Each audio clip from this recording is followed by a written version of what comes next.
It's always a good thing to get an education, but when you get an education on some of the great sports history of the game of baseball from a real expert, well, you know you have something special. We have that today with Vinny Lospinuso coming to talk to us about a very famous figure important to baseball. It's all coming up in just a moment. Hi, my name's Darren Hayes, and I know you've heard me on the Pigskin Dispatch talking about football history for years. Well, now I'm on a new mission, a quest to find sports history in other sports as well as football by learning through the jerseys and the apparel and the gear that the players wore and the franchises supplied their teams. It's an educational trip, and I'm taking you with me day by day, player by player, uniform by uniform. The Sports Jersey Dispatch. This podcast is part of the Sports History Network, your headquarters for the yesteryear of your favorite sport. You can learn more at sportshistorynetwork.com. Hello, my friends in sports history. This is Darren Hayes of the Sports Jersey Dispatch podcast. Welcome once again to the Pig Pen. We're here rolling into some great history of sports. And today we're going to talk a little baseball with one of our friends, Vinny Lospinuso, an aspiring sports journalist, a great historian of many different genres of sports. Vinny Lospinuso, welcome back to the Pig Pen. It's great to speak with you again, Darren. How are you doing today? I'm doing fantastic. I mean, who could not be doing good when you have so many things going on? As we're talking, we have the All-Star break in sports, but there's so much interaction going on in all sports. You know, football's gearing up, the CFL. People are talking, hockey with the movement, and of course, the All-Star game and Home Run Derby just a few nights ago. So things are great here. Oh yeah, like right over here, I potentially might be getting a job at the local radio station by my house. I'm very excited. I'm hoping to see what that entails. Well, good luck to you there, Vinny. We're all hoping and praying you get that and you can continue your endeavors at what you want to do is, traveling through the journalism of sports and wherever it takes you. So we wish you much luck. Thank you. I really appreciate it. Well, you brought up a topic a while ago on actually another program. We had you on Pigskin Dispatch when we were talking about one of your heroes that you did, I believe, like a thesis paper or something on, and a very interesting figure in baseball history. And maybe you'd like to introduce us to this individual, and we can start chatting about the history of the sport. Yeah, like for my baseball history class, there was one entire sports history class that I had back in college, and that was sports history. Take a wild guess how I did in it. It was baseball. It was a baseball history class. Absolutely aced the class. I always was raising my hand. Everyone kind of didn't say anything because they knew that I knew the answers for it. And my professor, John Stout, fantastic guy, knows his baseball really well. Also knows his hockey pretty well also, and he was very impressed by me. But I always mentioned this name way earlier on, but he didn't really mention him that much. But I brought attention to him that he didn't even know about this one man who I believe, out of any sport, arguably, is the biggest snub out of any Hall of Fame, in particular for baseball. And this man's name is Doc Adams. Full name, Daniel Lucius Adams. Okay. Well, why don't you tell us a little bit about what era of time did he live in? Oh, 1800s. A 19th century man in a game of baseball. Okay, so he's right at the roots of when baseball was getting going then, I take it. Oh, it's a little more than just the roots. He is one of the roots. Okay. Well, please explain on. Well, I first want to talk about his backstory. Okay. He was born in 1814 on November 1st. His parents were Nancy and Daniel, and they were physicians. In fact, Daniel, his father, actually spoke the eulogy for George Washington's funeral, actually, which I think is a really interesting story. And he saw, he was inspired by his parents to take part in medicine. So as he grew up, he decided to take medicine at Harvard. And then in 1838, he would set up his own practice. He'd move down to New York City. But then he took an interest in sports. He always liked athletics. And this happened as he became an adult. And he said, hey, want to get interested in baseball? And so he joined the New York Baseball Club in 1840. And in case the time is him as a physician, that's the reason why his nickname is Doc. It's because he actually was a physician. Yeah, I think almost all doctors have that nickname at one point in time, don't they? Yeah, basically. And for him, it was just a source of leisure for him. It's where he didn't want, he never thought of it as just, his main devotion. He was always a physician first. I am a student of medicine first. Baseball is just a little hobby of mine.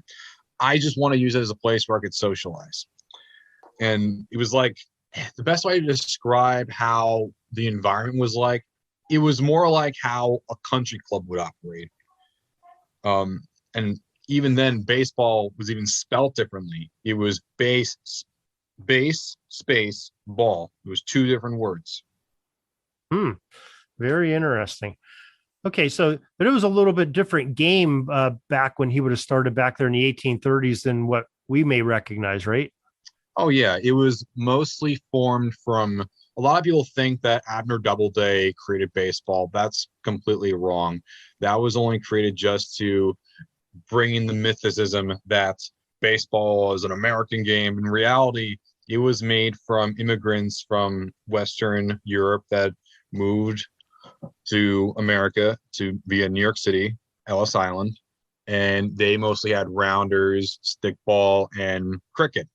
So it came from an amalgamation of those sports, and it formed into closer to the baseball we have. But even with the baseball then, it was still very different from now. There was no really any regulated rules. There was not a number of people you could have on each side of the field. There wasn't exactly a clear understanding of what field you would have.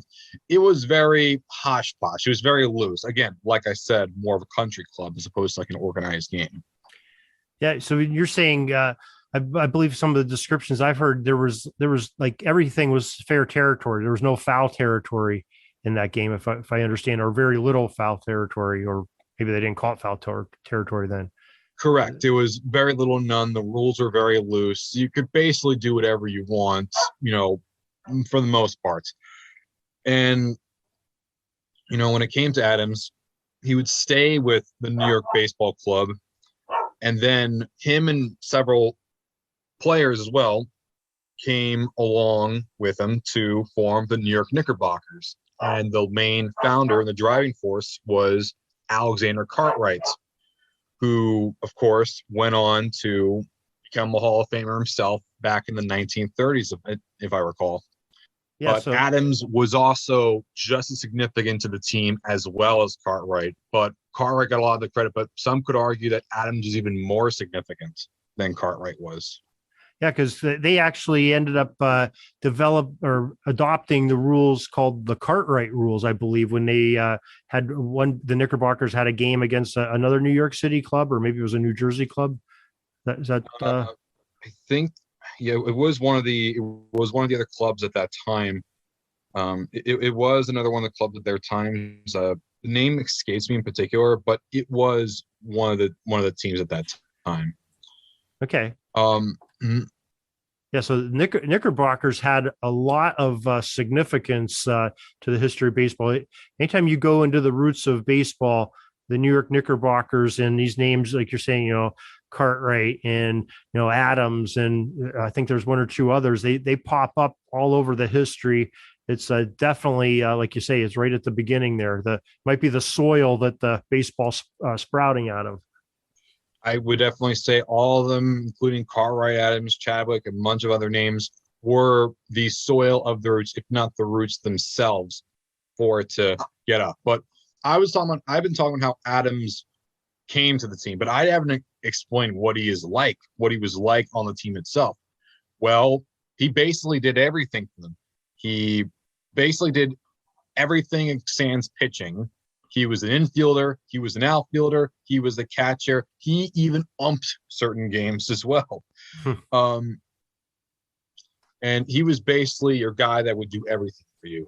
That's how significant he was for the team. He was in many ways the heart and soul, and was in many ways the best player on that team because he could do anything. And I have to imagine he was probably the team physician or the trainer by de facto, I'm sure, too. Yes, he was actually. Was he? Okay. And you know, but there was something that he noticed.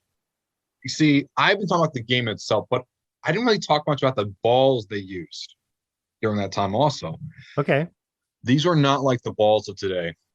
These were not stitched the same way. They were a lot lighter, and anyone and their grandmother could have made a different ball and they would have it. But so like 1849, Adams noticed that, to try to throw these balls, like if the outfielder catches the ball to throw it out, it would take a while. He would have to like run over. But then he said, hey, this is getting a little challenging. How about I position myself somewhere in between? I'm going to call this the short fielder. And this would be used to create an assist for the outfield, so that way it could be sent easier to the pitcher's mound. Now, short fielder, that sounds interesting. That's the shortstop. He created the shortstop position by doing that. Now, what positions were in place before the shortstop? Did they have the other three bases, it's catcher, pitcher, and then they have four outfielders then? It ranged from around 8 to 11 players per team. You had your pitcher, you had your catcher, you had a few infielders, you had a few outfielders, but Adams was the first one to designate a spot in between the infielder and the outfielder to catch the ball because of its very, very poor aerodynamics. He was designed basically to be the relay guy from the outfield. Essentially, he decided to do that because it was new. He said, hey, let me just make it a little easier. How about I just put myself right in between here? Okay, interesting. All right. Yeah, I'd say that alone, I believe, is deserving of the ultimate honor. But it gets way, way, way deeper than that. Significantly. Okay. I would not be pushing this guy if it was only that. All right, but, you got us on the edge of our seat. Now you got to dig a little deeper here in this onion. Well, yeah, it has layers, just like Shrek said. But he loved doing this vision, but at the same time, Adams knew that this could not go on forever. So he went in the city and found a Scottish immigrant that worked as a saddle manufacturer. And he said, hey, hey, sir, I need some help here. I play for a baseball team. They're called the Knickerbockers. I was wondering if you could help me design a ball that's better. A ball that's better. And they said, sure. So what he would do is he would get a few ounces of rubber, and then the saddler told him to tie the entire thing in yarn. He would do that entirely. And then get cowhide, get leather, the same leather that the saddler used, and encase the entire ball in it. And then once that happened, he would stitch the leather with each other to encase the entire rubber and the yarn into one. Now that sounds familiar now, doesn't it? Yeah. You're correct. He is the man that is responsible for the way the ball is stitched. Now that was more like a lemon peel. It evolved, but he was that I recall, he was the first one to make it in that regard. Now, just for some perspective, what before that, what were you're saying you had a piece of rubber, yarn wrapped around, cowhide, leather wrapped on it and stitched. What were the balls constructed of before that? Do you know? Like way early on, it was like any ball they really had. Like sometimes it would be some leather, sometimes it would be rubber. But Adams was the first one to stitch it in such a way that it would hold together in its best, because that's how the saddler told him to do it, to really taut the line, taut the twine this in the right way. So with those two sort of oddly, like almost like figure eight shaped pieces that piece together.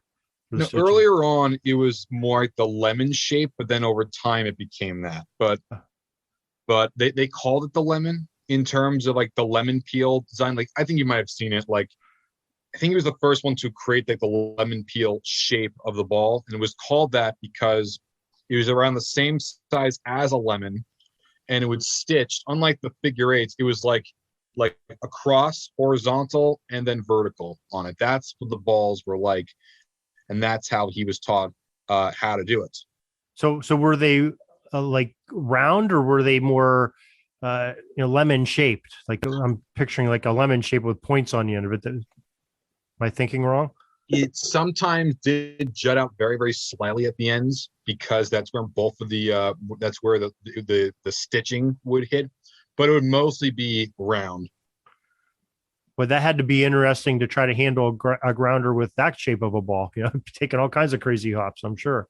Well, yeah, but there actually was, but a lot of people were very impressed. Okay. So impressed. How impressed were they? They said, "This ball is fantastic. You got to make more of these." Yeah, I yes, I like these too. And so he'd be the first ever person to a main manufacturer of baseballs. First one to ever do it. First one to ever do it. And these balls, and there's another thing with these baseballs too, with the Saddler taught him and how he was able to do it. There's another reason why teams were impressed as well, because these balls hit much harder and they could withstand so much more hitting.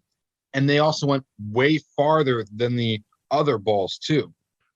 Like he was impressed. He didn't even expect this.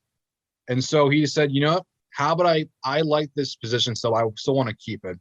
So he decided, hey, maybe you can move second base a little off of the base, and in between third and second, I will rest my shortstop position here. Because the reason why that happened was because the ball was able to go far enough where it could hit the infield and the pitcher's mound. So Adams moved his position into the infield as opposed to somewhere in between the outfield and the infield. Okay. Yeah, he's the reason why that position is where it is. So he created the position of shortstop. He had it in one location on the field, developed a better ball, and changed the location of that same short stop, I guess, and moved them to the infield. So changed the location of them based on his invention of making a better ball. Yeah, and at the same time, he wasn't just also a player for them. He also was a big executive. He was the team's vice president and would be he would be the team's president for 6 terms. He was very, very successful during his time. And he would be the person in charge during this time of leading the committee on rules and regulation. So what he did was that he took the original rules and he slightly modified them over the time. And he did this because more clubs were coming up, the Eagle Club, the Gotham Club. And, it's because all these teams had somewhat different rules. And so the Eagle Club in 1854 said, hey, everyone has different rules. It's a little challenging for us. I just wish we had an entire, just all unified, just be all unified. And so he said, okay, let's have a committee. We'll have unified rules. I'll be the head. You can trust me with this. And so they agreed on a standardized set of rules. And this would go on for several years. And in 1856, when there was 12 clubs in the area, the permanent set of rules were decided upon with the Knickerbockers as a senior organization. Very impressive. Mm-hmm. Now, let me pause. Okay, you got us up into 1856 there. Now, there's something pretty significant in 1849 that the Knickerbockers did. I wonder if Doc Adams had something to do with that. They were, believe, the first team to wear uniforms in any, or at least in the game of baseball. Maybe it's not any sport. And it was not a uniform we'd recognize today. I believe it was like straw hats and a white button-down shirt, and I don't know what else they wore, but I know the straw hat and the white shirts. And that was 1849. Did Doc Adams have anything to do with that? Based on what I've seen, no. He was not instrumental in the uniforms. However, he was significant in terms of how the game was played. But So, let's just say he probably was one of the guys wearing the straw hat and the white shirt, I would imagine. he definitely was one of the people using that. Even though there's nothing to indicate that he was significant in creating such uniforms, we know for a fact that because he was a player and a president and a contributor and everything as part of the team, no doubt he was wearing the straw hat as well. But this man he basically, during this entire time, he was one of the main figureheads of the sport because he was the presiding officer, and he'd be the one to conduct meetings with all the clubs in the area. Okay. So he's sort of the guy to go to when there's something rules, they need to convene a committee on the rules or anything. He's the head man there. But the thing is, I haven't even said what the rules they decided that Adams was instrumental for making happen in the first place. Okay, well, let's segue right into that. Well, that following year, it was 1857. He decided to make a resolution. Okay, we're all together, all 12 of us. Now let's put forward these ideas. And he's the main creative force behind it as well. And so he would have the field in the shape of a diamond. The distance between each of these bases will be 90 feet from one another. And the distance between each of these bases and the home plate will be 45 feet, almost like a right angle in a sense. And starting to sound very familiar. They also decided that the winner of the game would be the team that gets the most amount of runs at the end of 9 innings. Before, there was no set of shape.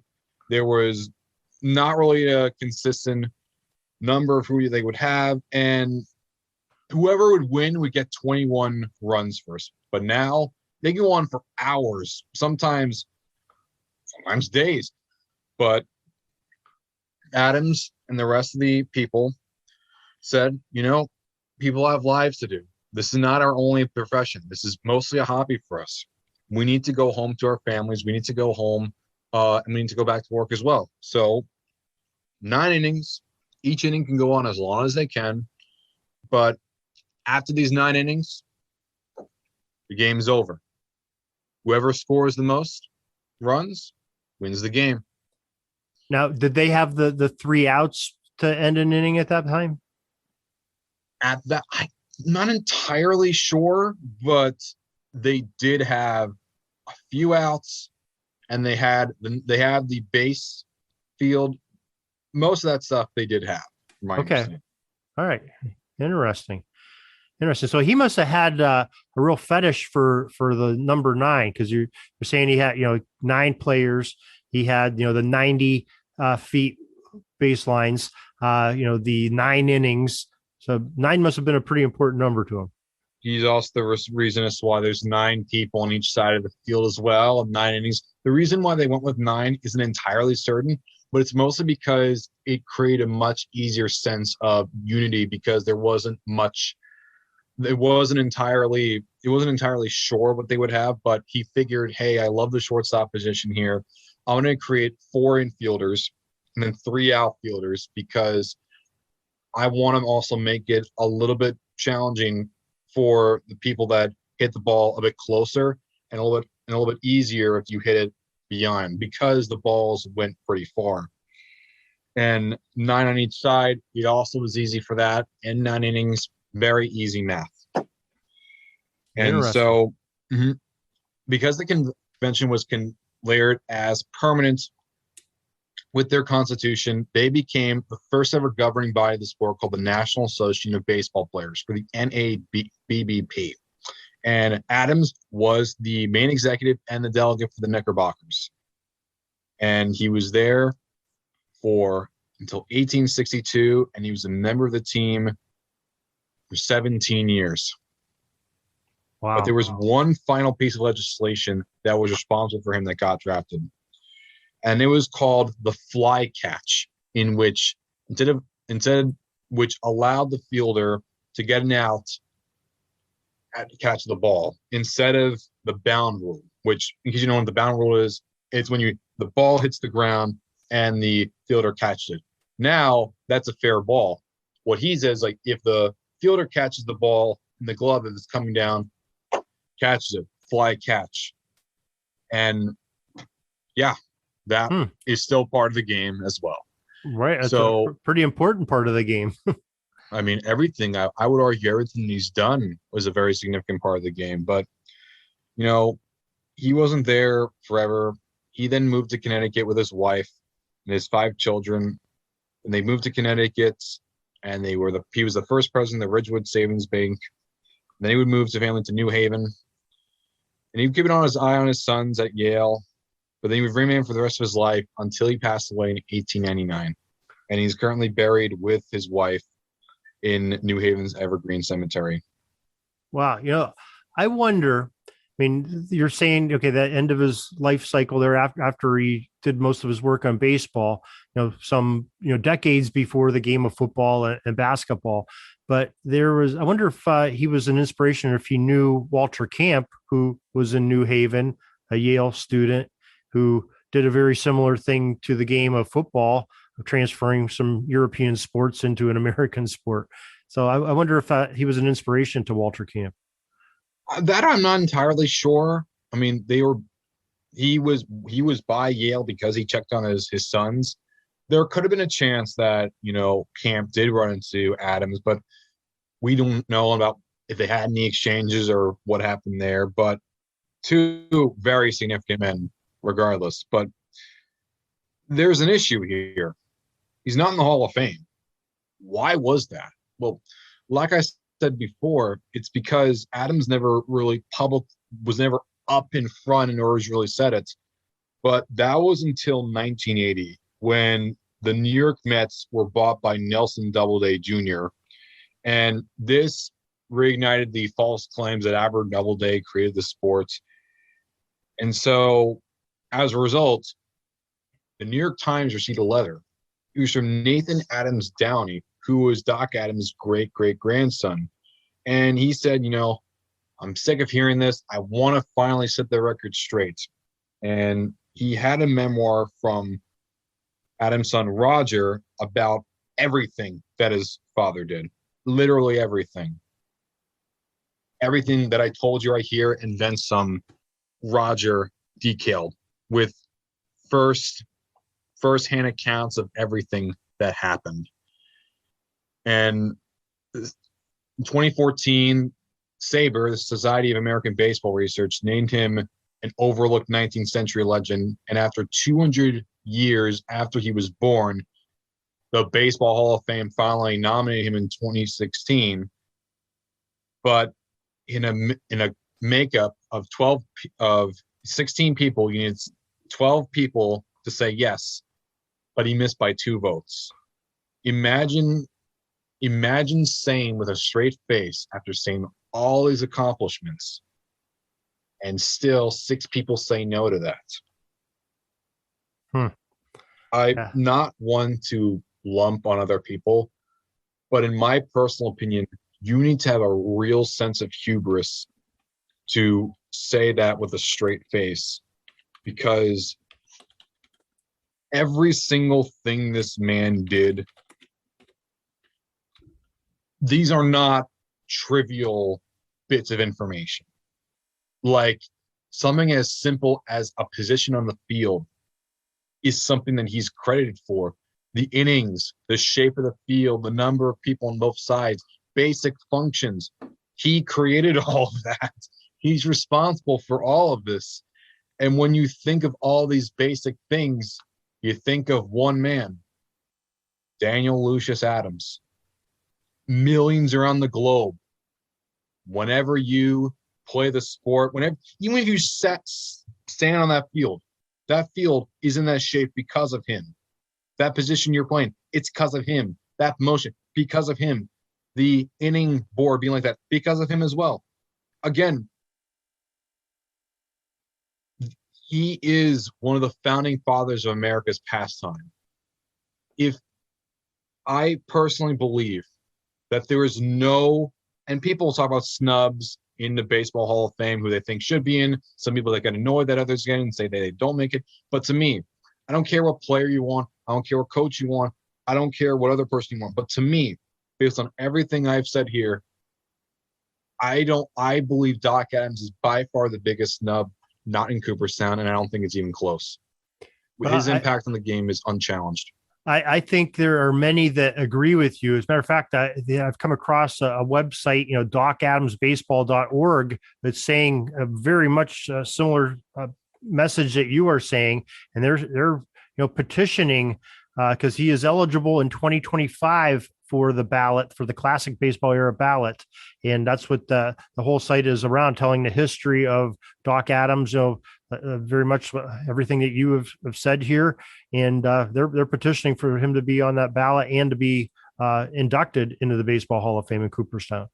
I mean, we pushed for it in 2022. He wasn't even nominated as one of the 10 nominees. And even though I was happy with who got nominated, and the two from that list they made, that being Buck O'Neil and Bud Fowler, two I really much wanted.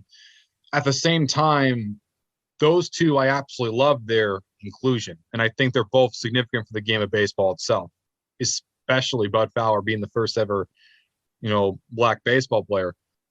But if it wasn't for Doc Adams, they arguably probably would not be playing baseball, arguably.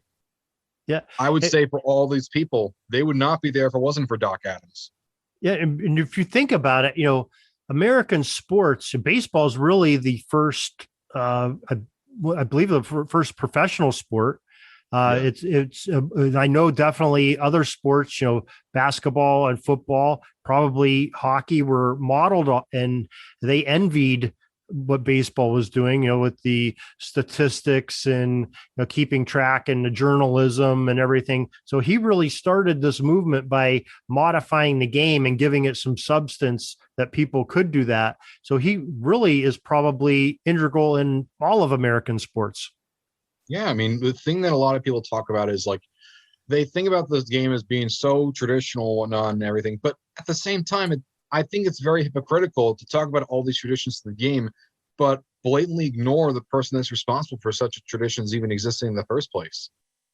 How can you say you're a sport all about tradition and caring about the history of the game when you basically shove the person that's responsible for such traditions and such basic understandings of the game to the side and act like he's not important? Yeah, I understand that not everything's I know that not everything's going to get a plaque. I'm aware of that, but if anyone deserves it, it's him. He is literally responsible for why all these people have jobs. All these people that are playing the sport around the world are playing a game that he helped mold in the palms of his hands. It's honestly ridiculous. And to me, it shows a real lack of appreciation and a real lack of motivation to really truly want to preserve that history and tell the story for millions because there's millions of people that don't know who Doc Adams is. There's probably more people that think that Abner Doubleday was responsible for baseball, but no, Doc Adams. And they do nothing for him. And it's absolutely sickening to me. It really is. And I have no words. It's just pathetic, honestly. Well, I think that with messages like you said here tonight, and others carrying that banner and beating the drum, maybe we can change that and change a little bit of history and re-educate the masses on the real history and the real development of baseball and how it became a great American sport. And a lot of the fundamentals of the game came from this one man, Doc Adams. And Vinny Lospinuso, we really thank you for sharing this story and enlightening us on what a great man Doc Adams was for the game back in the 19th century. So I thank you for that. Very welcome. Thank you very much for having me on. We're dribbling around and see the shot clock's almost out, so we got to put up our shot and come back tomorrow for some more great sports history. We invite you to check out our websites, jerseydispatch.com and pigskindispatch.com. Not only see the daily sports history, but to experience the preservation of great events and people that play the games. Find us on Pigskin Dispatch. It's also on social media outlets of Facebook, Twitter, Instagram, and don't forget the Pigskin Dispatch YouTube channel to get all your daily sports history. Pigskin Dispatch is happy to be associated with the Sports History Network, the sports headquarters of yesteryear, found at sportshistorynetwork.com. This podcast is part of the Sports History Network, your headquarters for the yesteryear of your favorite sport. You can learn more at sportshistorynetwork.com.